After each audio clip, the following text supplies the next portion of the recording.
Bismillahirrahmanirrahim. Assalamualaikum warahmatullahi wabarakatuh. Alhamdulillahi ala ihsani wa syukru lahu ala taufiqihi wa amtinani. Asyhadu an la ilaha illallah wahdahu la syarika lahu ta'ziman li sya'nih. Wa asyhadu anna Muhammadan abduhu wa rasuluh ila ridwanih. Allahumma salli alaihi wa ala alihi wa ashabihi wa ikhwanih. Hadirin dan hadirat yang dirahmati Allah Subhanahu wa taala. Pada kesempatan kali ini kita akan bahas topik perjalanan menuju pulang, yaitu ke kampung akhirat ya. Sebagaimana kita ketahui, Allah Subhanahu wa taala menciptakan Adam alaihissalam dan Allah memang ingin agar Adam tinggal di bumi. Oleh karenanya Allah berfirman, "Wa idz qala rabbuka lil malaikati inni ja'ilun fil ardi khalifah." Qalu ataj'alu fiha may yufsidu fiha wa yasfiku dima, dan seterusnya dalam surah Al-Baqarah. Ketika ketika Rabbmu berkata ya pada para malaikat, sungguhnya aku akan menjadikan khalifah di atas muka bumi, maksudnya Adam dan keturunannya. Jadi Allah sudah kabarkan Allah akan ciptakan menjadikan Adam di bumi. Tetapi ketika Allah menciptakan Adam, ternyata Allah ciptakannya di langit. Tidak langsung kemana ke bumi. Tapi intinya Adam akan turun ke bumi. Maka Allah ciptakan Adam di langit, kemudian terjadi apa yang terjadi. Maka Allah ciptakan Hawa setelah itu ya. Setelah ada Adam, Allah ciptakan Hawa sebelum Adam dan Hawa masuk ke dalam surga. Wa qulna ya Adam uskun anta wa zawjukal jannah. Dan kami berkata, wahai Adam, masuklah engkau ke dalam surga bersama istrimu ya. Karena percuma masuk surga tapi tidak ada istri. Kasihan kan jomblo. Makanya dikatakan dalam buku tafsir, Ar-Rafiq qabla tariq, teman sebelum menempuh perjalanan. Maka masuklah Adam dalam surga bersama istrinya. Dan Allah ingatkan tentang bahaya iblis. Ya. In hadza aduwwun laka wa li zawjika fala yukhrijannakuma minal jannati fatashqa. Sungguhnya iblis adalah musuhmu dan bagi istrimu, jangan sampai dia mengeluarkan kalian berdua dari surga yang kalian nikmati, fatashqa, maka kalian pun engkau akan sengsara. Kemudian Allah sebutkan tentang nikmat surga, innalaka alla taju'a fiha wa la ta'ra, kau tidak akan pernah lapar di surga. Kalau makan pun bukan karena lapar tapi karena senang-senang. Ya, wa la ta'ra, dan kau akan selalu memakai pakaian tidak akan telanjang. Wa annaka la tathma'u fiha wa la tatha, dan kau akan tidak kepanasan di sana, sejuk, menyenangkan, dan kau tidak akan kehausan. Tidak akan kehausan dan tidak akan kepanasan. Tapi Allah mengatakan, jangan dekati sebuah pohon. Taqrabu hadhihi syajarah. Jangan kalian mendekati pohon ini. Akhirnya, sebagaimana kita ketahui, iblis pun menggoda Adam. Fawaswasa ilaihi syaitanu qala ya Adamu hal adulluka ala syajaratil khuldi wa mulkin la yabla. Maka setan pun menggoda Adam dan dia mengatakan, wahai Adam, maukah aku tunjukkan kepada engkau ya tentang pohon keabadian, syajaratil khuldi, yaitu kalau kau enakan di surga, nyaman, tapi kalau kau ingin abadi, makan buah itu. Namanya orang kalau dapat nikmat, pingin kenikmatannya apa? Berkesinambungan. Sementara Allah ketika kasih tahu nikmat kepada Adam, Allah tidak bilang kau akan kekal atau tidak. Dari sisi inilah iblis menggoda Adam. Ada poin yang masih Adam penasaran. Apakah dia memang akan kekal atau tidak, maka iblis merayu. Kau nyaman kan di surga, kalau gitu makanlah syajaratil khuldi, makanlah dari pohon keabadian. Al adulluka ala syajaratil khuldi wa mulkin la yabla, dan dapat kekuasaan yang tidak akan sirna. Ya. Akhirnya fa'akala minha. Akhirnya mereka berdua makan, Adam dan apa? Hawa. Fabadat lahuma sawatuhuma. Kemudian kelihatanlah aurat mereka berdua. Wa tafiqa yakhsifani alaihima mi waraqil jannah. Mulailah mereka mengambil daun-daun pohon di surga, kemudian mereka tutupin. Akhirnya Allah mengatakan, turunlah kalian berdua ke bumi. Perhatikan di sini, kalau kita Allah ketika ingin menciptakan Adam, Allah bilang ke malaikat, Adam diciptakan untuk tinggal di mana? Di bumi. Tapi ternyata Allah ciptakan Adam di langit dan Allah suruh Adam masuk surga terlebih dahulu. Setelah merasakan kenikmatan surga, kemudian Adam melakukan kesalahan dan dia minta ampun, wa asa Adamu rabbahu faghawa, dia bermaksiat kepada Allah Subhanahu wa taala. Tsumma jatabahu rabbuhu fataba alaihi wa hada, kemudian Allah terima taubatnya dan Allah beri petunjuk kepadanya dan kemudian Allah turunkan dia karena kesalahannya. Akhirnya Adam tinggal di bumi. Agar kita sadar bahwasanya bumi ini hanyalah tempat sementara. Bahwasanya kampung seorang mukmin yang sungguhnya atau kampung manusia sungguhnya adalah surga yang pernah ditempati oleh nenek moyang mereka semua, yaitu Adam dan Hawa. Maka dari sinilah mulai kisah perjalanan menuju pulang. Bahwasanya kita di dunia ini sedang bersafar menuju ke kampung sesungguhnya, yaitu kampung apa? Akhirat, yaitu surga yang pernah ditempati oleh Adam. Dan ini pendapat mayoritas ulama bahwasanya surga yang pernah ditempati oleh Adam dan Hawa nenek moyang kita, itulah surga yang akan didatangi oleh kaum mukminin ketika mereka masuk surga. Bukan surga yang berbeda. Adapun dalil akan ini diantaranya ya dalam hadis kata Nabi sallallahu alaihi wasallam, yajma'ullahu tabaraka wa ta'ala an-nas. Allah mengumpulkan pada hari kiamat seluruh manusia. Fayakumul mu'minuna hatta tuzlafa lahumul jannah. Maka berkumpullah kaum mukminin sehingga surga didekatkan kepada mereka. Allah mengatakan wa uzlifatil jannatu lil muttaqina ghairu ba'id, dan surga didekatkan sebagai bentuk pemuliaan kepada kaum mukminin sehingga mereka enggak usah capek-capek, surga yang didekatkan oleh Allah kepada mereka. Fayatuna Adam, maka orang beriman sudah dipersilahkan masuk surga, maka mereka datang kepada Adam. Mereka berkata, ya abana, wahai ayah kami, wahai nenek moyang kami, istaftih lanal jannah, mintalah agar dibawakan surga bagi kita. Adam didatangi manusia dan diminta agar para penjaga surga membuka pintu surga. Apa kata Adam? Fayaqul, wa hal akhrajakum minal jannati illa khati'atu abikum Adam? Bukankah yang mengeluarkan kalian dari surga adalah kesalahan nenek moyang kalian Adam? Itu Adam ingin bilang, bagaimana saya mau buka surga yang saya yang mengeluarkan kalian dari surga. Ini surga yang dulu saya pernah tempati, kemudian saya keluar, gimana saya mau buka lagi? Saya tidak layak. Karena yang membuat kalian keluar dari surga adalah siapa? Kesalahanku. Seakan-akan Adam berkata, seandainya tidak bersalah, kalian akan tinggal di surga. Tapi karena saya bersalah, maka saya keluar dari surga dan akhirnya pun kalian keluar dari surga. Ini dijadikan dalil oleh para ulama bahwasanya surga yang pernah ditempati Adam itulah surga yang akan didatangi oleh kaum mukminin. Dalam hadis yang lain, Musa berkata, terjadi debat antara Nabi Musa dengan Nabi Adam. Ya Rabbi arina Adam alladhi akhrajana wa nafsahu minal jannah.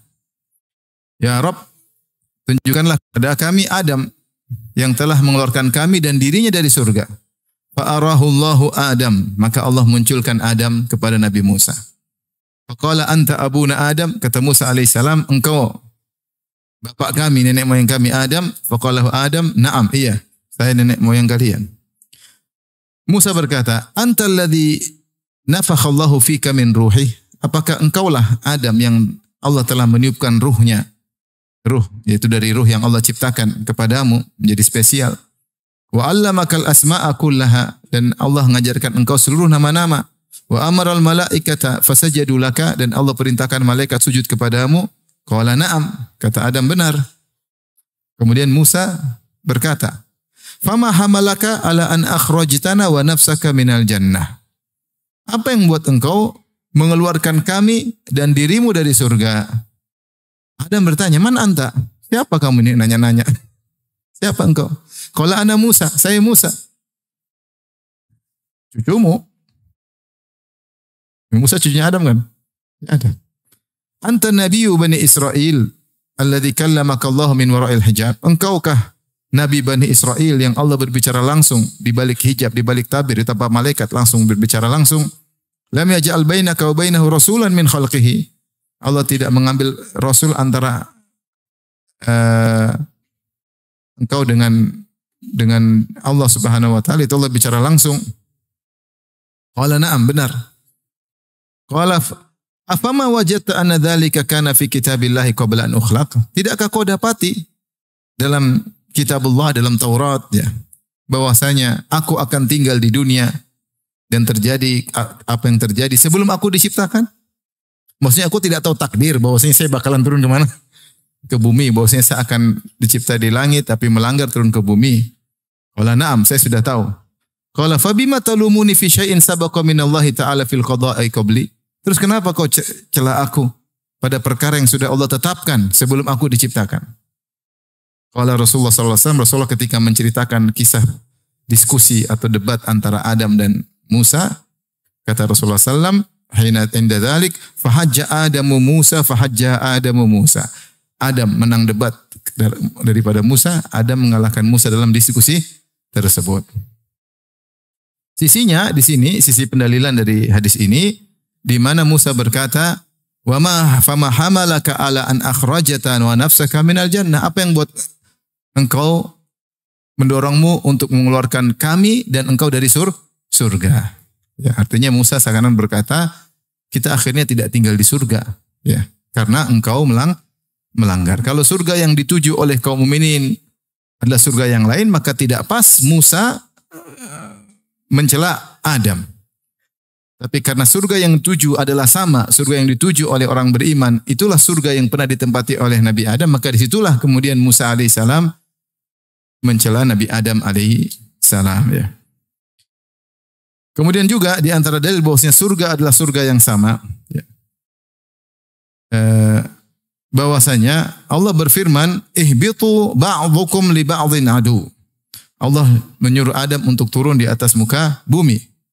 Dan juga bukan cuma Adam dan Hawa, demikian juga iblis yang menggoda mereka. Dan jadilah mereka saling bermusuhan. Dan iblis dulu tinggalnya di mana? Di langit. Dia gaulnya sama malaikat. Jadi iblis ini jin yang sangat soleh di zamannya.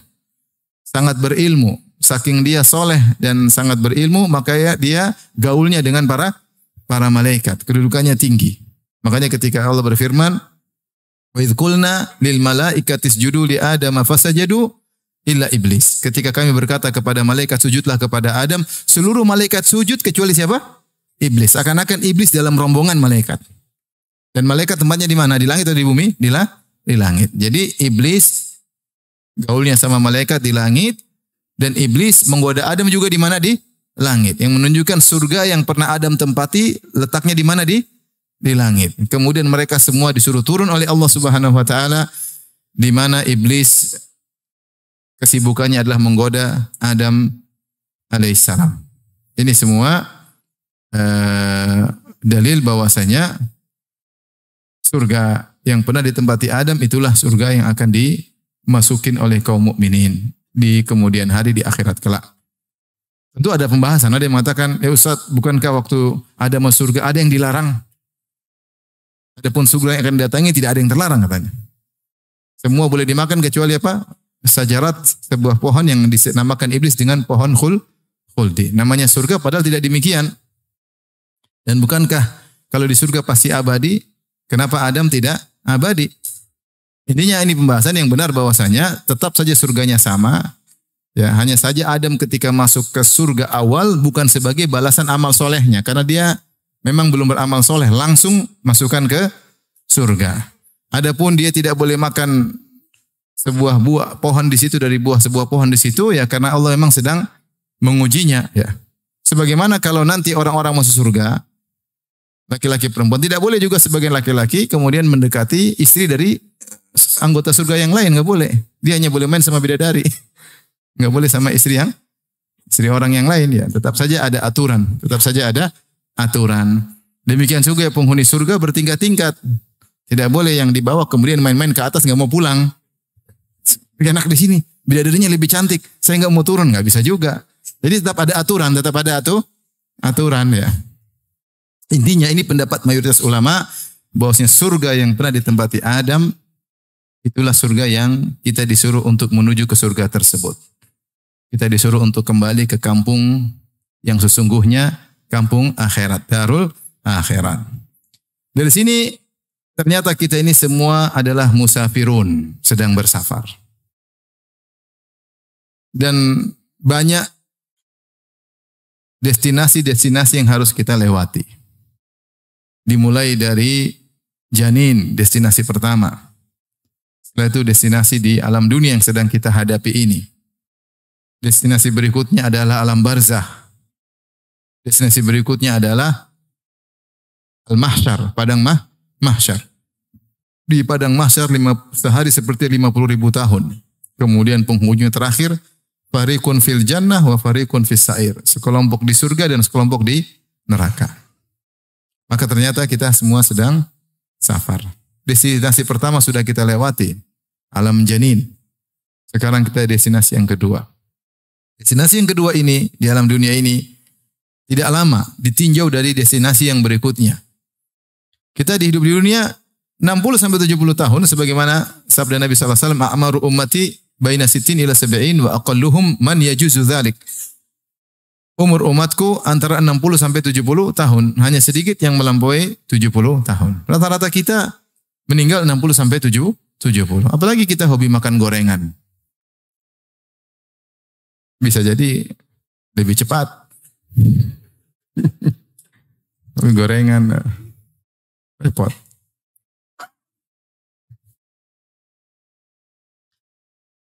Terus yang lebih dari 70 sedikit. Tapi kita tinjau destinasi berikutnya, alam barzakh. Berapa tahun? Bisa ribuan tahun, bisa ratusan tahun. Seorang meninggal di alam barzakh ila qiyamis sa'a, sampai hari kiamat.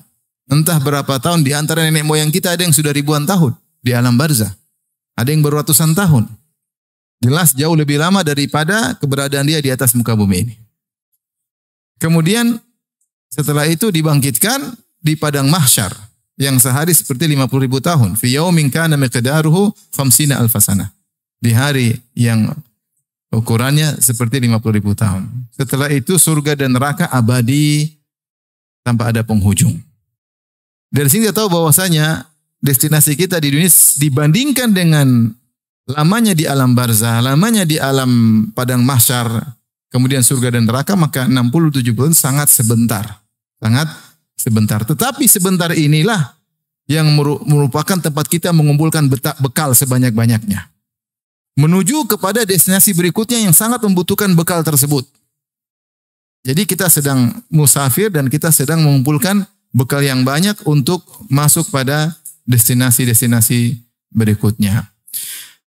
Dan di antara ayat yang mengisyaratkan akan hal ini, firman Allah Subhanahu wa taala tentang haji, kata Allah Subhanahu wa taala, "Wa tazawwadu fa inna khairaz zadit taqwa." Berbekallah kalian kalau kalian berhaji, kata Allah Subhanahu wa taala. Jangan berhaji tanpa bekal, harus ada bekal agar tidak merepotkan orang lain.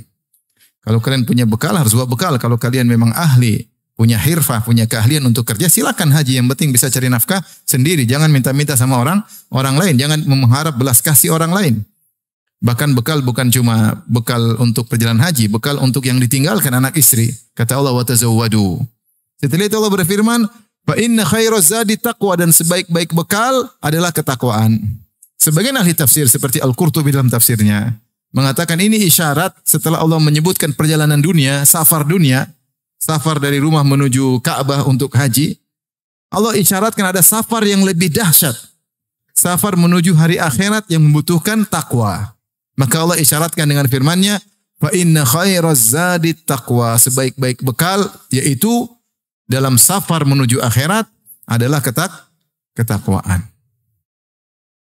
Kita safar biasa butuh bekal, apalagi safar menuju apa? Akhirat. Makanya banyak ayat mengingatkan bahwasanya hidup ini cuma sebentar. Kata Allah Subhanahu wa taala, "Wa ma hadhil hayatud dunya illa lahu wa la'ib wa inna ad-daral akhirata lahiyal hayawan law kanu ya'lamun." Tidaklah kehidupan dunia ini hanyalah permainan dan senda gurau, yaitu sebentar. Orang main-main sebentar, tahu-tahu game over. Orang senda gurau kemudian masuk dalam keseriusan. Sebentar aja ini. Seperti orang main-main sebentar. Wa inna ad-daral akhirata lahiyal hayawan. Sungguhnya kehidupan akhirat itulah yang benar-benar kehidupan yang sesungguhnya. Dan banyak ayat Allah menamakan dunia hanyalah sebentar. Ingat, sebentar itu gunakanlah untuk mencari bekal. Jangan terpedaya. Ini bukan tempat kampungmu di alam lain. Ini hanya sekedar tempat mampir untuk cari bekal menuju destinasi yang sangat lama. Destinasi-destinasi berikutnya. Seperti firman Allah Subhanahu wa taala, Wala tamuddanna 'ainaika ila ma matta'na bihi azwajan minhum zahratal hayatid dunya linaftinahum fihi. Wa rizqu rabbika khairu wa abqa. Wahai Rasulullah, janganlah kau panjangkan matamu kepada kenikmatan dunia yang aku berikan kepada sebagian mereka, zahratal hayatid dunya, yaitu mawar kehidupan dunia. Linaftinahum fihi, yang kami memfitnah atau menguji mereka dengan mawar dunia tersebut. Allah menamakan kenikmatan dunia dengan mawar, yaitu mawar itu indah, dilihat, berwarna-warni, harum, tapi cepat layu. Cepat apa? Layu. Sebentar sudah layu. Untuk keluarin mawar, sebentar lagi sudah layu. Dunia seperti itu. Dunia itu cepat layu, sebentar. Wa rizqu rabbika khairu wa abqa. Adapun rizki Rabbmu yang Allah siapkan di kampung akhiratmu, di surga, khairu wa abqa, lebih baik dan lebih kekal. Jadi mereka salah, seakan-akan Allah mengatakan mereka salah, terlalu ngumpulin harta dunia banyak-banyak, lupa untuk bekal di akhirat. Padahal dunia akan ditinggalkan. Dunia akan ditinggalkan. Allah menyatakan juga bagaimana cepatnya destinasi dunia ini. Kata Allah, "Wadrib lahum mathalal hayatid dunya kama'in anzalnahu minas sama' fakhtalata bihi nabatul ard fa asbaha hashiman tadruhu riyah. Wa kana Allah ala kulli syai'in muqtadira." Kata Allah, berilah perumpamaan kepada mereka tentang kehidupan dunia. Seperti apa kehidupan ini? Seperti kama'in anzalnahu minas sama', seperti air hujan yang kami turunkan dari langit. Fakhtalata bihi nabatul ard, kemudian bercampur dengan tumbuhan di atas muka bumi, maka tumbuh jadi hijau. Kata Allah setelah itu, fa asbaha tadruhu riyah. Tiba-tiba kemudian ditiup, ya, fa asbaha hashiman tadruhu riyah. Tiba-tiba menjadi kering, tumbuhan yang kering ditiup angin berterbangan. Di sini kata Al-Alusi dalam Ruhul Ma'ani, dia mengatakan Allah menggunakan kata fa asbaha hashiman tadruhu riyah. Yang tumbuhan hijau tadi yang ditumbuhkan oleh air hujan, hijau menarik dengan berbagai macam warnanya, tiba-tiba menjadi daun yang kering ditiup angin. Allah menggunakan kata fa. Fa itu menunjukkan urutan tanpa jeda. Urutan tanpa jeda, yaitu hijau lalu. Allah tidak mengatakan kemudian. Kalau kemudian ada jeda waktu. Tapi Allah menggunakan fa bukan summa untuk menunjukkan bahwasanya dunia ini cepat lalu. Cepat layu. Tadinya hijau, tahu-tahu jadi apa? Jadi kering. Makanya dunia disebut dengan mata. Mata adalah semua kesenangan yang akan expire. Namanya apa? Mata. Mata itu bahasa Arab artinya barang yang digunakan yang akan rusak, yang akan selesai penggunaannya. Kesenangan yang ada expirednya. Makanya berkatalah mukmin ali Fir'aun,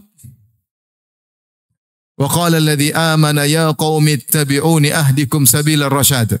Ya qaumi innama hadhil hayatud dunya mata' wa innal akhirata hiya darul qarar. Kata seorang dari Bani Israel, dari keluarga Fir'aun, dari suku Kipti, yang dia beriman kepada Nabi Musa namun dia menyembunyikan imannya, takut dibunuh oleh Fir'aun dan bala tentaranya. Maka dia nasihati, dia berkata, Ya qaumi ittabi'uni ahdikum sabilar rasyad. Wahai kaumku, ikuti aku akan tunjukkan kepada jalan yang baik. Ya qaumi innama hadhil hayatud dunya mata. Wahai kaumku, sungguhnya kehidupan ini hanyalah mata. Hanyalah kesenangan yang akan apa? Expired. Wa innad darul akhirah. Wa innal akhirata hiya darul qarar. Dan akhirat itulah tempat menetap yang sesungguhnya. Darul qarar. Tempat untuk iqamah, untuk tinggal yang sungguhnya, bukan dunia ini. Dunia hanya dilewati sebentar. Di sini Allah menamakan kehidupan dunia dengan mata. Dalam ayat yang lain, mata'un qalil. Kesenangan yang sebentar. Dan kita tahu dunia memang sebentar. Kalau bukan kita yang sebentar, yang kita punya barang-barang yang sebentar. Tidak ada dunia ini yang abadi. Semuanya mata. Semua kenikmatan yang kita rasakan tidak ada yang abadi. Mobil akan rusak, rumah akan runtuh. Kalau rumahnya belum runtuh, kita yang mati dulu. Makanya Rasulullah mengatakan, ad-dunya mata, dunia itu semuanya kesenangan, tetapi bisa expire. Kemudian kata Rasulullah, wa khairu mata'id dunya al-mar'atu salihah. Sebaik-baik kesenangan yang bisa expire adalah istri yang soleha. Istri soleha bisa expire enggak? Bisa enggak? Bapak. Takut jawabnya. Ini yang bilang Nabi. Nabi SAW bilang, dunia mata, dunia itu mata. Mata itu kesenangan yang bisa apa? Sirna. Akan ada expirednya, akan selesai. Bahasa kita, bahasa sederhana. Kemudian Rasulullah mengatakan, wa khairu mata'id dunia al-mar'atu salihah. Sebaik-baik kesenangan dunia yang akan expired adalah istri yang soleha. Istri soleh itu lebih menyenangkan daripada mobil mewah, daripada rumah mewah, daripada teman-teman main golf, main tenis meja, main motor gede. Semua kalah sama istri yang soleha. Makanya kalau ada laki-laki suka main golf, nggak suka di rumah, itu masalah dia. Ada laki-laki kerjanya main moge, motor gede, nggak pernah pulang ke rumah, berarti dia belum merasakan kenikmatan istri yang soleha. Kalau orang punya di rumah ada istri soleh, dia pengen pulang terus. Pengen video call terus. Benar atau tidak Bapak-bapak? Jangan-jangan nggak pernah merasakan. Saya tanya tadi, wanita soleha atau soleha itu bisa expire nggak? Bisa lah jelas. Bisa. Dia mati. Bisa. Meninggal ya. Kalau bidadari non expired. Jadi ini semua menunjukkan bahwasanya destinasi dunia cuma sebentar. Nah, ini harus kita benar-benar bukan cuma sekedar teori, harus kita resapi dalam hati, kemudian kita aplikasikan. Dan itulah wasiat-wasiat Nabi SAW kepada para sahabatnya. Di antara hadis yang masyhur, yang mengisyaratkan bahwasanya kita ini hanyalah musafir yang sedang berada di destinasi yang sebentar aja, adalah hadis Ibnu Mas'ud radhiyallahu taala anhu. Nama Nabi SAW ala hasirin. Rasulullah SAW tidur di atas hasir. Hasir itu tikar yang terbuat dari daun korma. Daun korma disalin, disulam menjadi apa? Jadi tikar. Tikar sederhana. Sehingga ketika Nabi SAW tidur di situ, fa'athara ala jambihi. Maka ada bekas tikar di lambung Nabi SAW. Maka Ibnu Mas'ud melihat. Maka Ibnu Mas'ud kasih ide. Kata beliau, ya Rasulullah, lau takhadna laka wita'an. Ya Rasulullah, bagaimana kalau kita bikin firash untuk engkau, yaitu kasur dari kapas ya, sehingga dari kapuk sehingga lebih nyaman untuk ditiduri. Kata Rasulullah SAW mengomentari ide dari Ibnu Mas'ud tersebut. Dia mengatakan, mali walid dunya, apa urusanku dengan dunia? Innama mathali wa mathalud dunya. Sungguhnya perumpamaanku dengan dunia. Karakibin istadhalla tahta syajarah thumma raha fatarakaha. Seperti seorang pengembara yang sedang mengembara kemudian mampir di bawah sebuah pohon untuk tidur sebentar. Tidur di bawah pohon apa bisa lama? Enggak bisa lama. Cuma untuk istirahat supaya siap-siap punya energi untuk melanjutkan perjalanan yang jauh. Thumma raha fatarakaha. Kemudian dia pergi meninggalkan pohon tersebut. Di sini Rasulullah SAW mengibaratkan orang kita ini, beliau ibaratkan diri beliau, saya ini seperti pengembara yang sedang mampir sebentar di bawah sebuah pohon. Kalau cuma sebentar di pohon, ngapain mau bikin tempat tidur yang mewah-mewah cuma sebentar? Tsumaraha fatarakaha. Kemudian meninggalkan pohon tersebut. Oleh karenanya Nabi SAW ketika dia ngomong demikian, dia komitmen. Bahwasanya dia adalah orang yang paling zuhud terhadap dunia. Rasulullah SAW.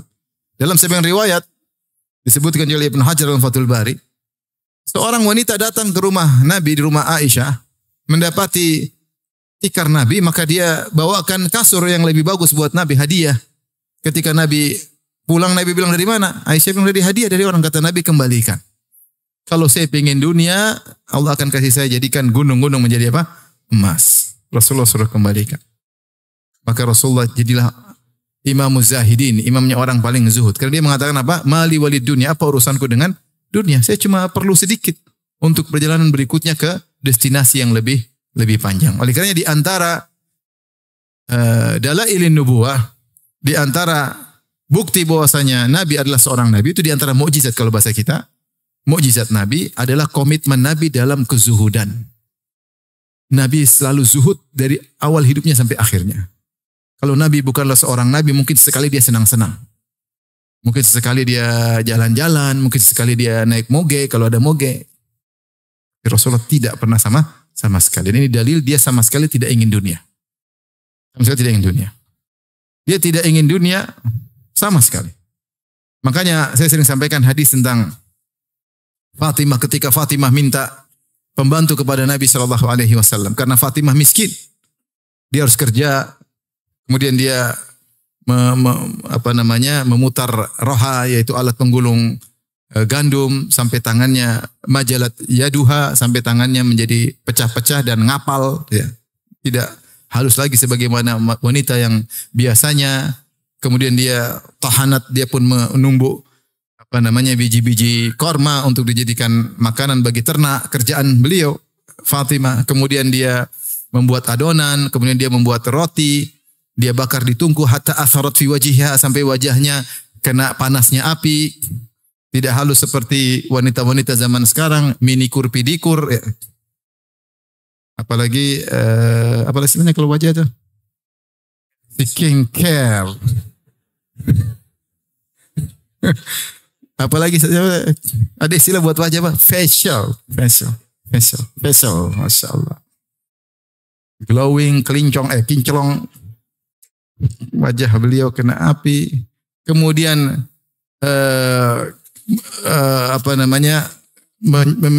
menyapu rumahnya hatta kita barat siyabuha, sampai bajunya penuh dengan debu. Kemudian dia angkat air hatta asarat fi raqabatiha, ya, atau fi unuqiha, dia angkat air dengan kirbah sampai ada bekas di lehernya. Itu Fatimah, wanita penghuni surga. Sayyidatu ahlil jannah, pemimpin wanita surga. Siapa? Fatimah. Kerja di rumah seperti itu. Miskin. Suaminya Ali bin Abi Thalib juga miskin. Maka wajar nggak kalau minta pembantu? Wajar nggak? Wajar. Bapaknya pemimpin kota Madinah. Kalau dalam peperangan dapat ghanimah yang banyak. Maka akhirnya dia minta kepada Rasulullah SAW. Tadinya datang minta, malu, akhirnya Rasulullah bilang, ada apa nak? Kata dia, enggak, saya cuma mau salam sama engkau, pulang lagi. Malu. Minta pembantu, malu. Akhirnya kedua dia ketemu Nabi, minta pembantu, ternyata Nabi enggak ada, dia sampaikan ke Aisyah. Akhirnya Aisyah kasih tahu Nabi SAW datang ke Fatimah. Ternyata Rasulullah tidak kasih pembantu. Rasulullah bilang apa? Bagaimana saya mau kasih pembantu? Budak. Sementara ahlu sufa kelaparan. Ada sahabat banyak yang kelaparan di belakang masjid. Tinggal di mulhak dengan masjid, ya. Maka mending budak ini saya jual, kemudian hasilnya saya sedekahkan buat orang-orang miskin. Malah disuruh zikir. Kata Nabi, idza awaituma madja'akuma sabbihallah 33 wahmadahu 33 wa kabbirahu 34. Kalau kalian berdua mau tidur, maka bertasbihlah 33 kali, bertahmidlah 33 kali, bertakbirlah 34 kali, fa inna dzalika khairun min khadim. Itu lebih baik daripada pembantu. Enggak dikasih pembantu. Saya bilang kalau saya di posisi Nabi, sementara Fatimah putri paling bungsu minta pembantu, saya kasih 10. Bagaimana tidak, Fatimah putri paling bungsu. Dan saudara-saudaranya semuanya meninggal.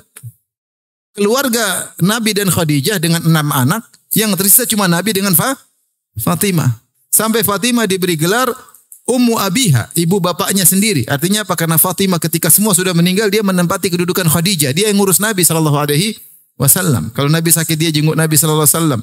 Ketika Nabi dalam perang Uhud, beliau terluka. Yang ngurus bukan istri Nabi, yang ngurus Fatimah radhiyallahu taala anha. Dia yang bersihkan luka di wajah Nabi SAW. Rasulullah sangat sayang kepadanya. Bukankah ketika Rasulullah di Mekah, kemudian Rasulullah SAW diganggu oleh Uqbah bin Abi Mu'aid. Rasulullah sedang sujud, maka Uqbah bin Abi Mu'aid taruh kotoran. Salal jazur, yaitu isi perut onta, usus-ususnya, kotorannya taruh di atas pundak Nabi. Nabi sujud, enggak bergeming. Maka ada yang lapor sama Fatimah. Fatimah, ayahmu digitukan. Maka Fatimah datang, Fatimah bersihkan. Antum bayangkan. Antum seorang da'i lagi dimaki hina-hina orang. Dan ketika itu Abu Jahal lagi ketawa-ketawa. Terbahak-bahak sampai badan mereka semboyongan saking terbahak-bahak.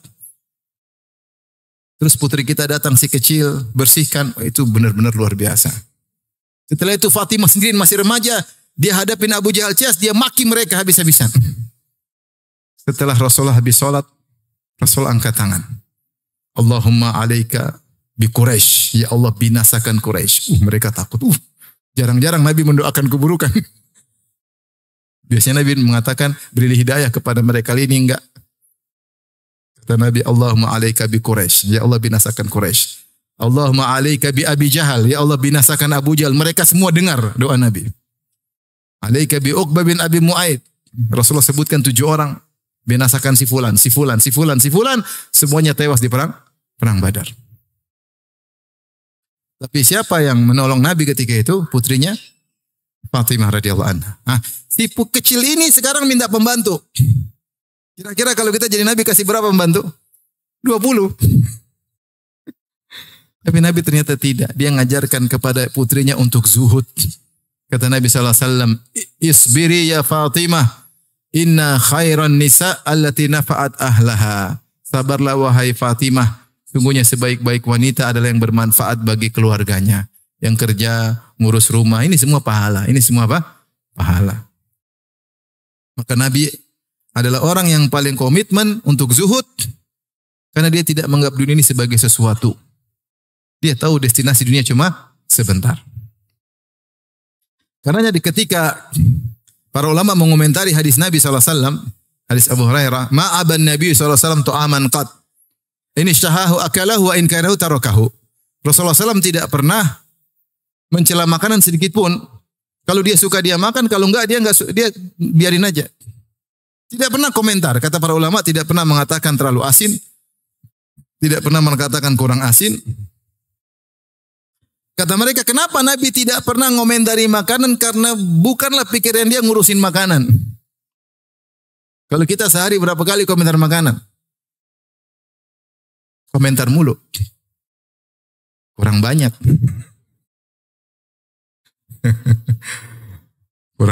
kurang asin. Kurang inilah, kurang anulah. Sampai makanan gratis pun kita komentari. Kurang ini, kurang ini. Tapi habis.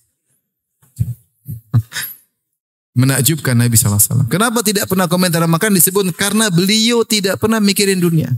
Sehingga apa yang ada beliau makan. Ada yang ada. Kalau enak beliau makan, nggak suka, ya udahlah. Bukan kesibukan ngurusin apa? Makanan. Kalau kita Masya Allah kuliner. Sana, sini, sana. Ya kita jauh ya. Maksudnya Nabi ketika bilang dunia, apa urusan dunia? Dunia beliau benar-benar apa? Komitmen.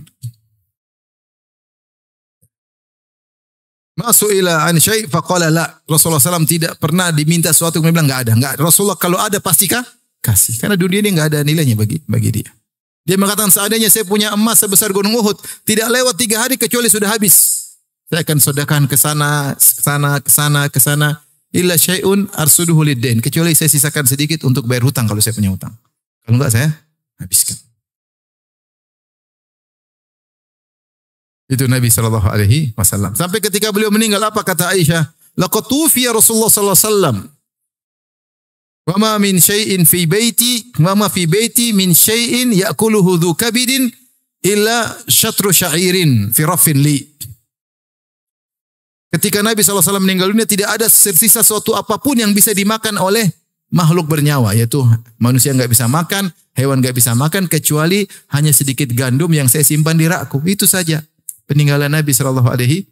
Enggak ada apa. Kita Masya Allah buka, ada Indomie 1 karton.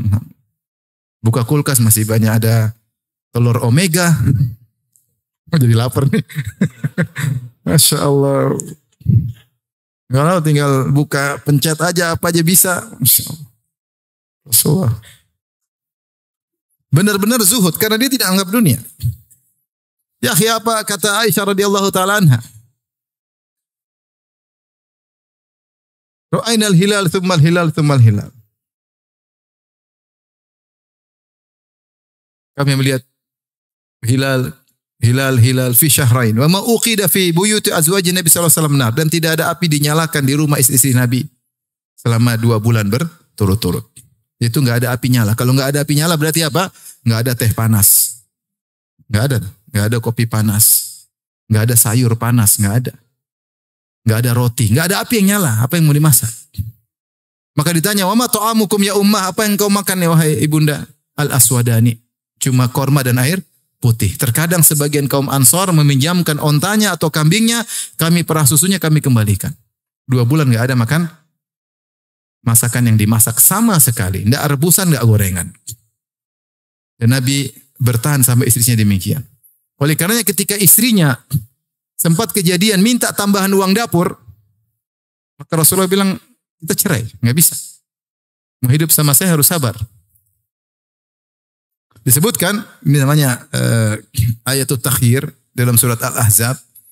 Ketika suatu hari Rasulullah banyak futuhat, banyak peperangan, dapat ghanimah.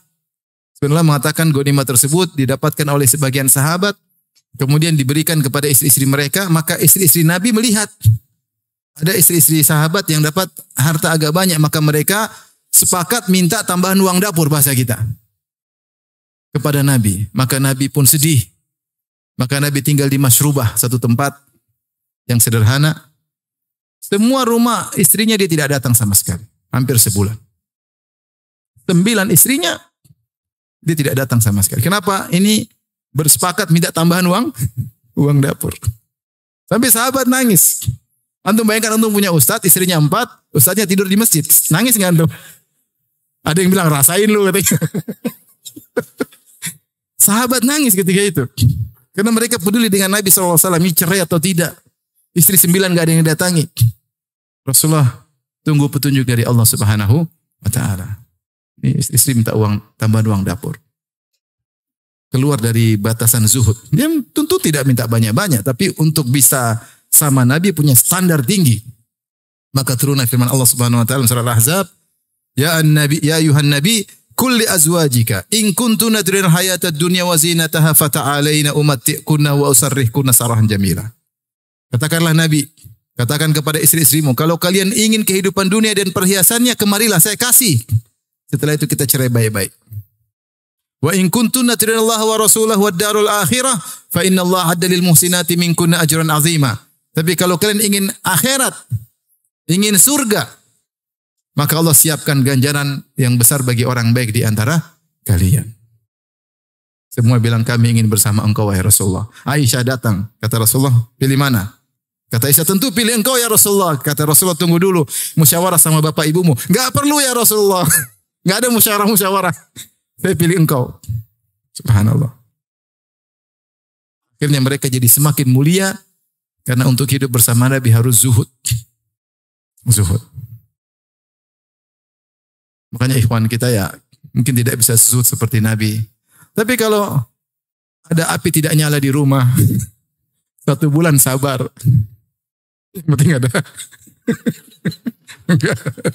Maksudnya subhanallah, lihat Rasulullah sederhana, miskin.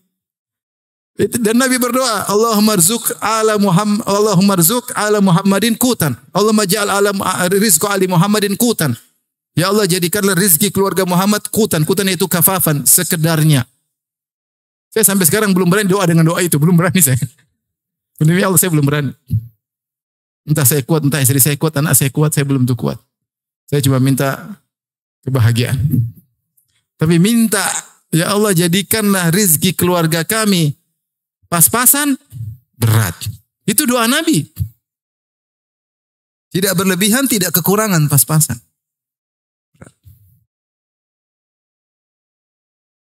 Makanya Nabi hidup sangat sederhana. Sallallahu alaihi wasallam. Kenapa dia tahu dunia hanyalah sebentar? Makanya ketika Nabi sedang di kamar Mashrubah tadi, karena ninggalin istri-istrinya, Umar datang. Umar lihat nggak ada apa-apa di kamar, cuma ada kalau nggak salah idam atau yang tergantung itu udum, yaitu kulit yang disamak. Nggak ada apa-apa, tidur di atas tikar. Maka Rasulullah mengatakan, Umar berkata, ya Rasulullah, Persia, Romawi, mereka kafir tapi mereka diberi kekayaan. Doakanlah umatmu agar Allah berikan ke dunia. Maka Rasulullah marah. Afi syakin anta ya ibn al-Khattab, kau ragu ya ibn al-Khattab.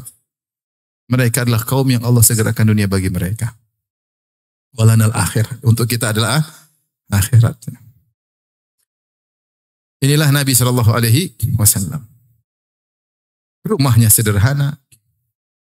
Sampai Aisyah tidur di depan. Rasulullah tidak ada space untuk sholat. Rasulullah tidur di sholat di depannya ada Aisyah. Kalau Rasulullah mau sujud, Rasulullah korek kakinya Aisyah dipegang agar Aisyah melipat kakinya. Nggak ada space. Jadi dipegang kakinya, Aisyah lipat baru Rasulullah sujud. Kalau Rasulullah sudah berdiri, Aisyah julurkan kaki lagi. Kalau mau sujud, dipegang lagi. Kenapa nggak ada space? Rumah cuma sempit, entah 6 kali 4. Berapa? Kita rumah Masya Allah gede-gede. Tapi nggak sholat malam.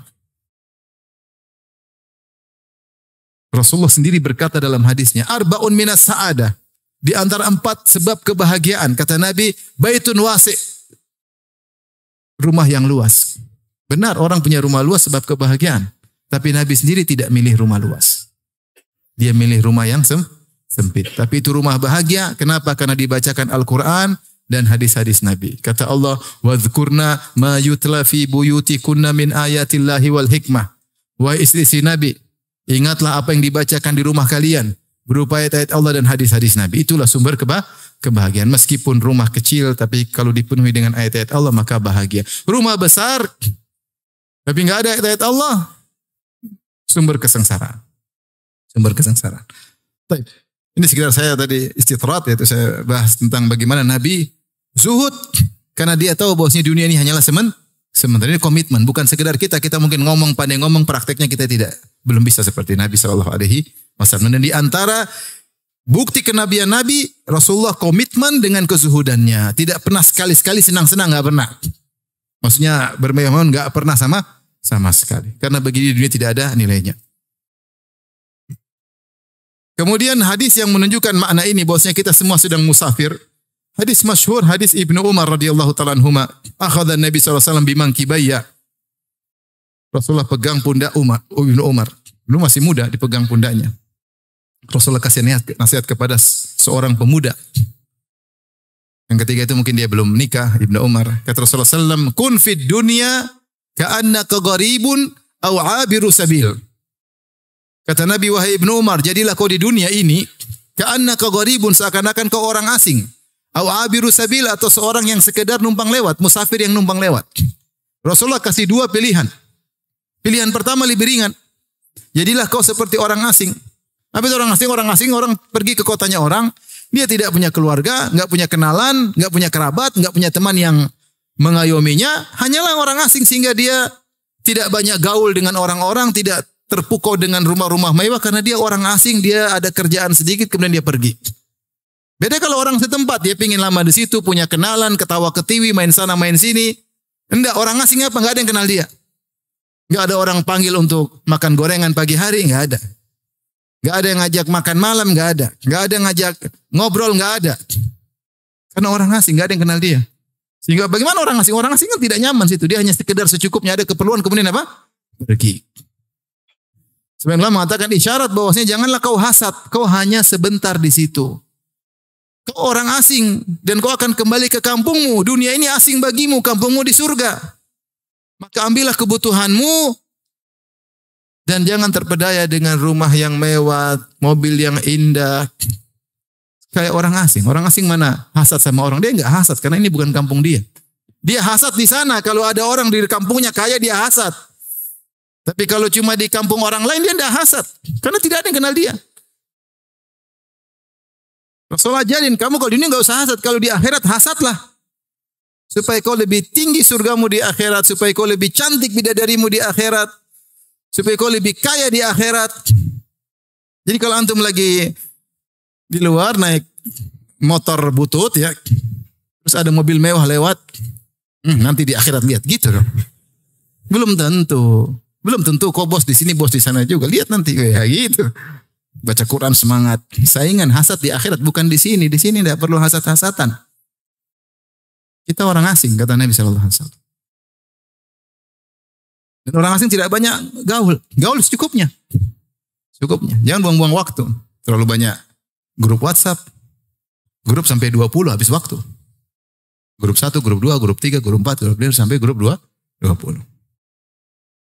Sehingga masalah kita yang sungguhnya kita abaikan. Kemudian Rasulullah SAW kasih pilihan kedua yang lebih berat. Atau di sini ditafsirkan oleh para ulama bal dengan idrab. Maksudnya bahkan kalau bisa berpindahlah pada tahap berikutnya. Ini seperti Allah Subhanahu wa taala, wa arsalnahu ila mi'ati alfin aw yazidun. Dan Allah mengutus Nabi Yunus alaihissalam kepada 100.000 orang, au yazidun atau lebih. Au di sini bukan artinya atau. Au di sini bal, bahkan lebih dari 100.000. Jadi au terkadang maknanya bal. Kalau Allah mengatakan 100.000 atau lebih, seakan-akan Allah ragu. Enggak, yang benar au di sini maknanya adalah bal yazidun. Yaitu Yunus alaihissalam di zaman dia punya pengikut lebih dari 100.000. Dan ini jumlah yang besar di zaman dahulu. Nabi Yunus alaihissalam. Sama. Ketika Nabi berkata, kun fid dunya ka'annaka gharib. Jadilah kau di dunia seperti orang yang asing. Oke, itu pun sudah susah. Itu pun sudah susah. Kita di dunia susah menjadi seperti orang asing. Pilihan yang lebih berat lagi, kata Allah, kata Nabi, au abiru sabilin ay bal abiru sabil. Bahkan kalau kau bisa, jadilah seperti orang yang cuma numpang lewat. Kalau orang asing masih tinggal. Masih ada tinggal sehari, 2 hari, 3 hari, sebulan. Kalau numpang lewat, cuma mampir, terus jalan lagi. Dia mampir kemudian buang hajat atau makan siang, kemudian melanjutkan perjalanan. Perjalanan masih panjang. Seakan-akan Nabi mengatakan, jadilah kau orang di dunia, ambil secukupmu saja. Untuk duniamu secukupnya untuk melanjutkan perjalanan yang jauh. Perbanyak akhirat. Kalau mau bekal yang banyak untuk apa? Akhirat. Untuk dunia secukupnya saja. Jadi mengatakan tadi, seperti pengembara yang mampir sebentar di bawah sebuah pohon untuk tidur sebentar kemudian melanjutkan perjalanan. Ini lebih berat lagi. Para ulama menafsirkan itu seorang yang numpang lewat apa? Emang dia mau ambil dunia banyak-banyak? Nggak bisa.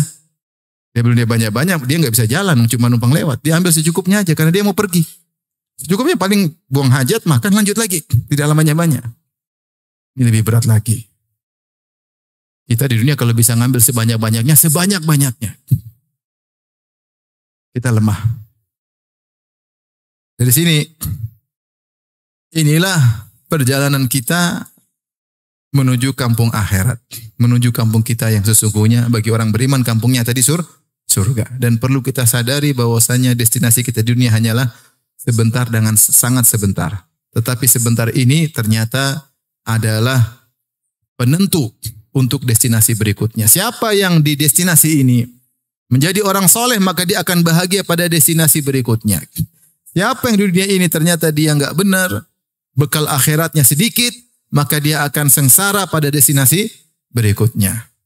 Suatu bait syair yang disebahkan kepada Ali Zainal Abidin, beliau berkata, safari ba'idun wa zadu la yuballighani wa quwwati dha'ufat wal mautu yatlubuni. Safarku masih panjang, kata dia. Masih panjang. Dunia, alam barzah, padang mahsyar. Safarku panjang. Wa zadu la yuballighani. Sementara bekalku tidak akan buat aku bisa sampai sedikit. Wa quwwati dha'ufat. Sementara kekuatanku semakin melemah.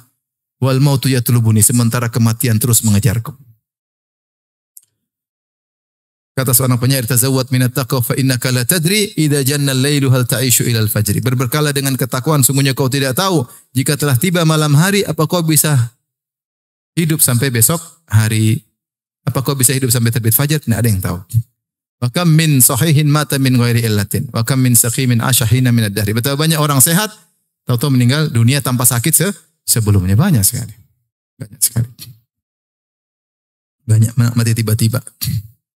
Lagi ngobrol tahu-tahu mati. Ada begitu. Ngobrol tahu-tahu mati. Lagi sehat-sehat ketabrak mobil, ada. Lagi segar-segarnya pesawat meledak, banyak kita nggak tahu. Jadi berbekalah dan fa inna khair wa tazawwadu fa inna khairaz zadi taqwa. Berbekalah dan sebaik-baik bekal adalah ketakwaan. Ma'asyiral muslimin wal muslimat, oleh karenanya ibu yang dirahmati Allah Subhanahu wa taala dan para bapak yang dirahmati Allah Subhanahu wa taala, inilah destinasi kita, hendaknya kita serius. Nah, kita tinjau destinasi berikutnya sangat berat. Kita akan masuk dari alam barzah. Dan alam barzah, ya saya sampaikan secara singkat saja tentang destinasi-destinasi kita. Setelah kita di dunia selesai waktunya, kita masuk di alam barzah. Di alam barzah ada 3 kejadian. Yang pertama namanya adalah himpitan alam barzah, ya.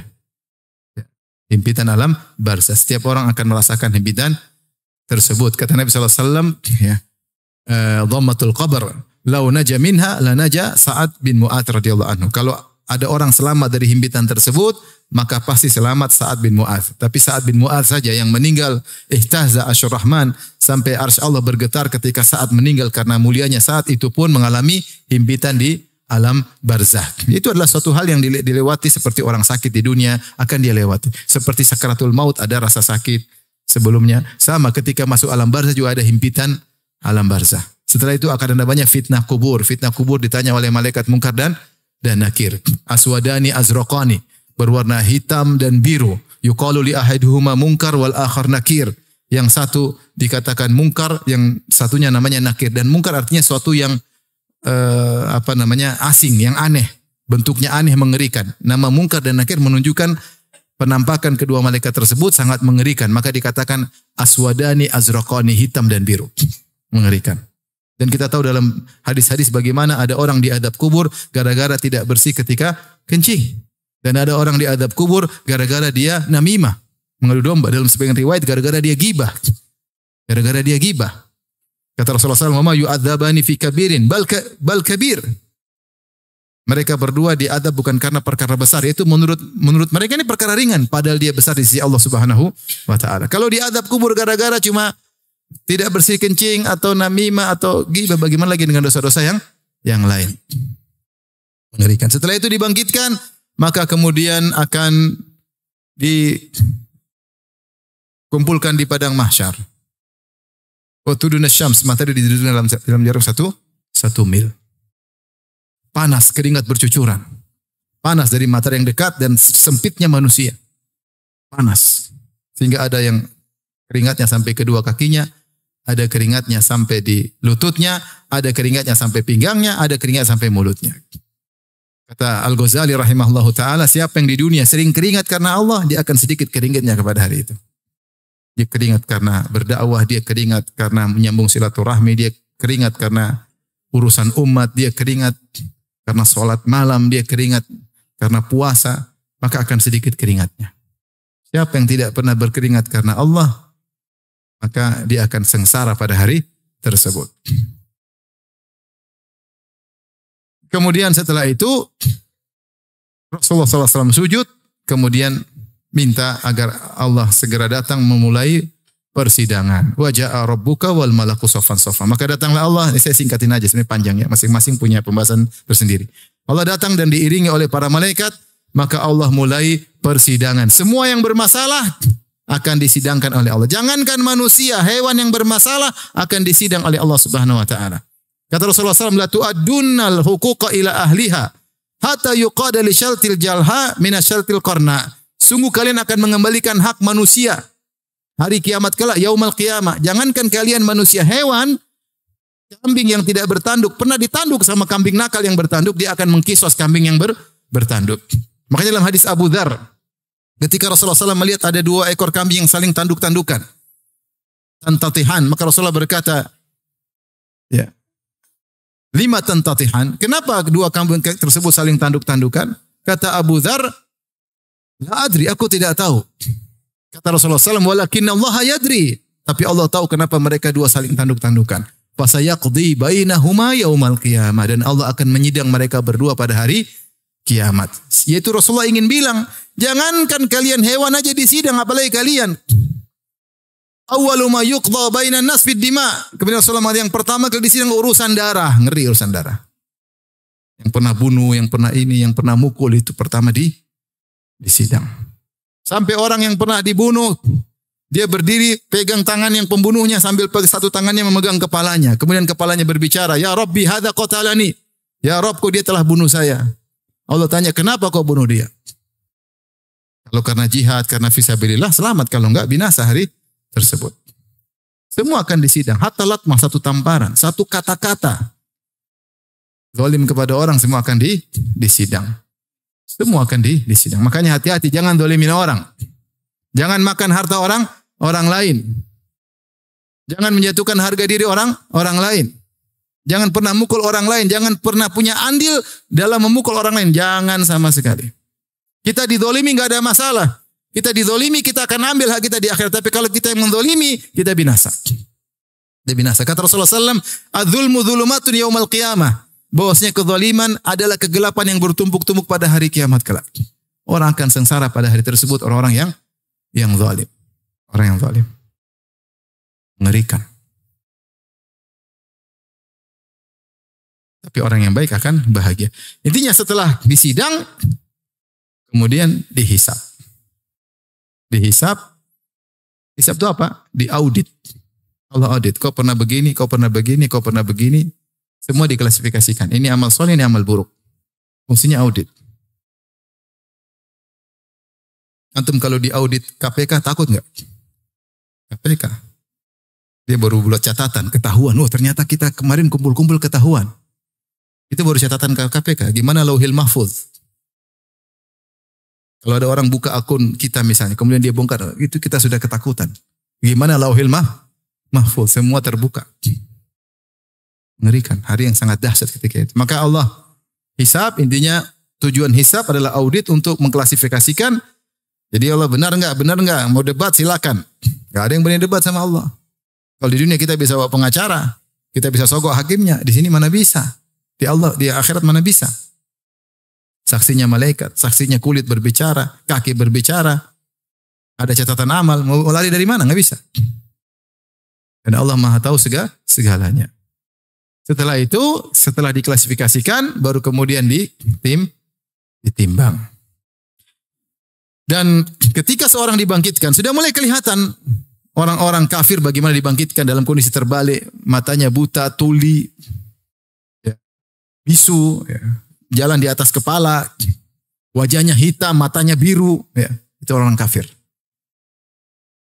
Pelaku maksiat dari kaum muslimin juga kelihatan, yang suka minta-minta untuk tanpa mau kerja, malas minta-minta melulu, maka akan datang pada hari kiamat kelak, walaisa ala wajhi muz'atul lahmin, maka wajahnya tidak ada dagingnya, dia tidak punya malu selama ini. Yang sombong akan dibangkitkan seperti ukuran semut, badannya seperti manusia. Yakshahumudzul fi kulli min kulli makan. Dihinakan dari segala arah. Dulu waktu dunia merasa sombong dengan ilmunya, dengan jabatannya, dengan kekayaannya, dengan mobilnya. Sombong bangga, hari kiamat nih kayak semut hampir diinjak-injak sama hewan-hewan, diinjak-injak oleh manusia. Selama ini merasa besar, Allah akan kerdilkan dia pada hari kiamat kelak. Yang punya istri 2 tidak adil, oh miring. Saya aja sekarang kaki saya sedang sakit. Miring di dunia aja udah sakit. Apalagi miring di mana? Di akhirat. Saya kemarin ketemu kawan, istrinya 4. Saya bilang hati-hati Pak. Waktu saya ketemu dia sebelumnya istrinya 3. Saya bilang hati-hati Pak. Ya. Dia bilang Ustadz saya mau yang keempat, saya mau nikah sama orang Afrika insya Allah. Kenapa? Saya penasaran, pengen tahu anak saya seperti apa. Akhirnya saya ketemu dia lagi, baru beberapa hari lalu. Mana Pak? Jadi Afrika enggak? Hati-hati Pak. Saya saja kaki sakit, miring enggak enak. Makanya Ustaz saya 4, biar seimbang katanya. Bisa aja Bapak ini katanya. Hati-hati kata Nabi SAW, man kanat lahum ra'atani famala ila ihdahuma ja'a yaumal qiyamati wa shikuhu ma'il. Siapa yang punya istri 2 kemudian condong kepada salah satunya, datang pada hari kiamat badannya miring. Ya akhi ente kenapa akhi? Miring kenapa akhi? Ente kenapa? Istri 2. Loh saya tahu istri cuma 1, satunya saya sembunyiin. Miring. Waliyadzubillah. Tapi kalau adil tenang, kalau enggak adil miring. Kasihan. Betapa banyak praktisi poligami yang tidak adil. Hati-hati. Antum tenang aja kalau 1 aman. Lurus insya Allah. Jadi ini menunjukkan bahwasanya tidak adil kepada istri dosa besar. Karena diancam dengan siksaan khusus. Dosa besar. Ini baru mukaddimah di padang mahsyar. Belum setelah persidangan seluruhnya.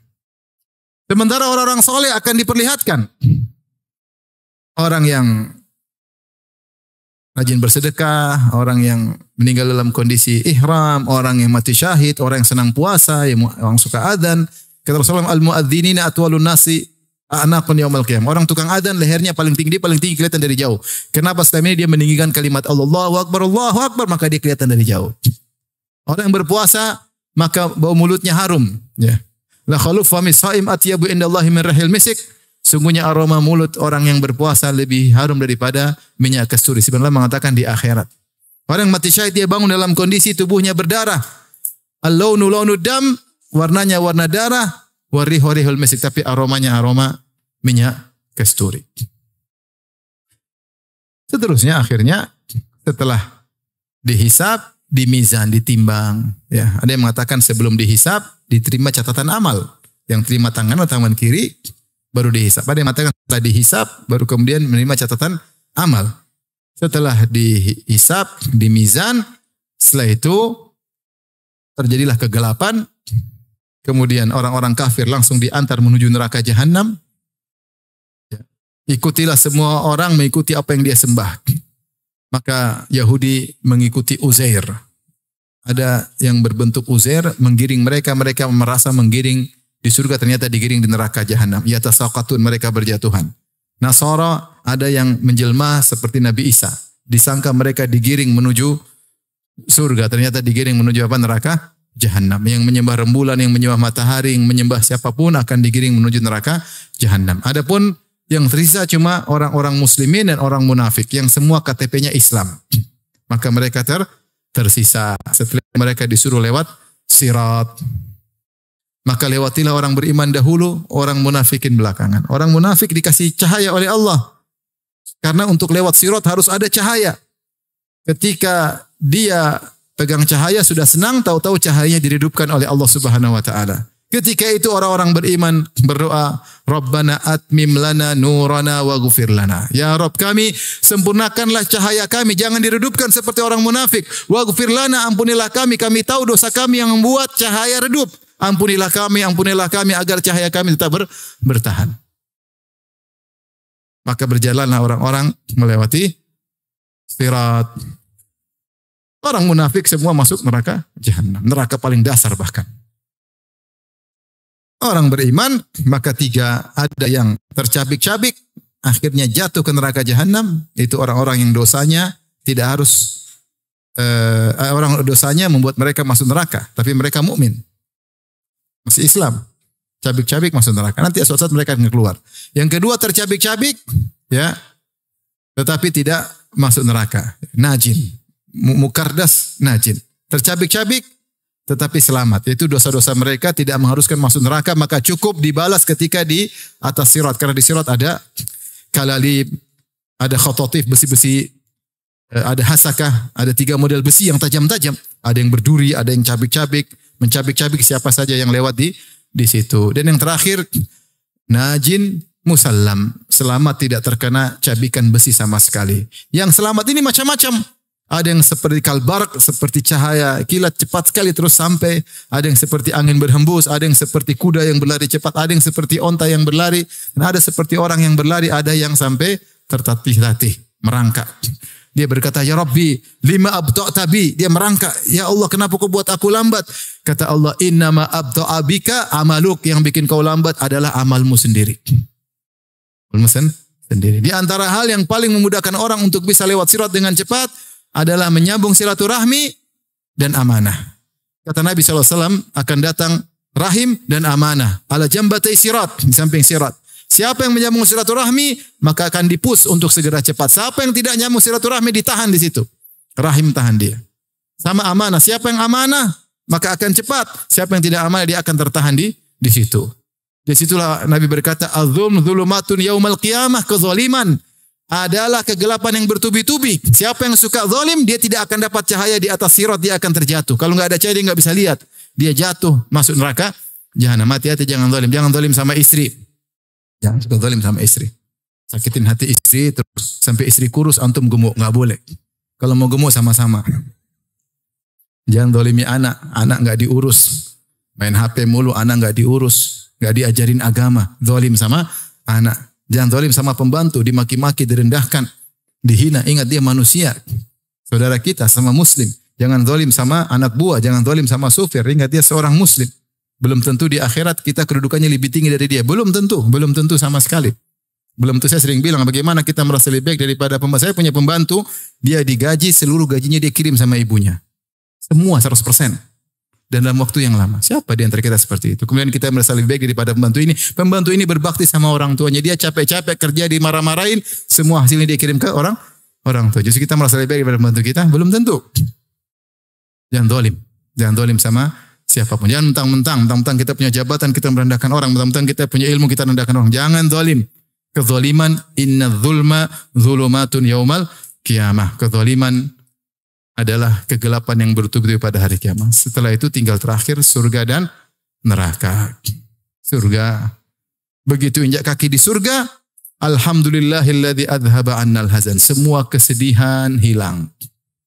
Ya. Semua kesedihan hilang. Maka akan mendapatkan berbagai macam kenikmatan. Akan mendapatkan bidadari dan semuanya ya. Kalau istri, anak-anak soleh akan dikumpulkan oleh Allah Subhanahu Wa Taala. Kalau orang tua soleh akan dikumpulkan oleh Allah Subhanahu Wa Taala. Kebahagiaan yang tidak terhingga abadi di surga.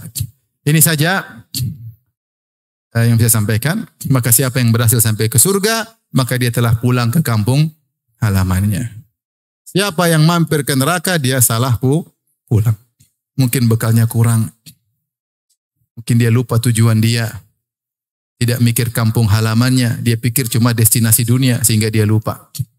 Dunia terlalu dia pikirkan, lupa untuk pulang ke kampung akhirat.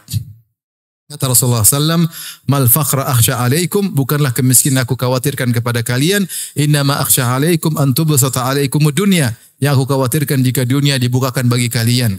Kama busitat ala man kana qablakum, sebagaimana dunia telah dibukakan bagi orang-orang sebelum kalian. Fatanafasuha kama tanafasuha, maka kalian pun akan berlomba-lomba mencari dunia sebagaimana orang-orang sebelum kalian berlomba-lomba.